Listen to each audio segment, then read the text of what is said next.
it's time for everybody. Good one. Problem two. You got it. Good one.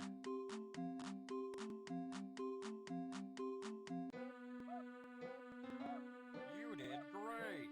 Come here and get your prize. A shiny quarter.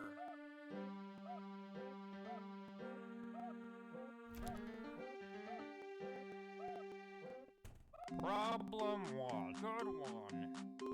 Great job. That's right.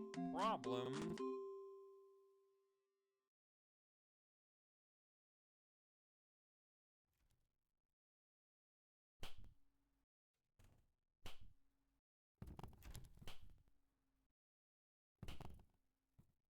Nici, s-a enervat ăsta.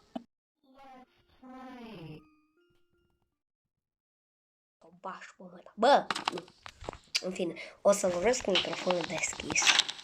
Dacă tot așa este problema, pentru că mă gândeam să editez, dar era greu.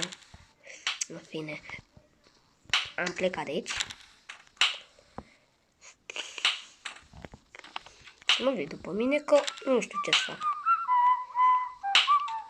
Stai să mă gândesc cum pot să fac. Cum pot să fac să termin eu școala asta, că mi-e atât de greu. Și mai ales puțin. Să nu îndrăsnești. Nu-mi zi... Doamne, stai, dăm un suc rapid. Dăm un suc rapidos. Bă! Bun, acum am fugit. Noroc că nu-i spate. Să nu... 1, 2, 3...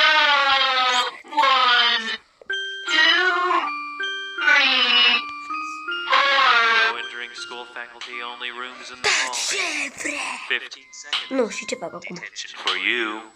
Your parents will hear about this one. Nu. Nu. Ai de viața mea, ce mai speriat. S-o faci. N-am avut cum.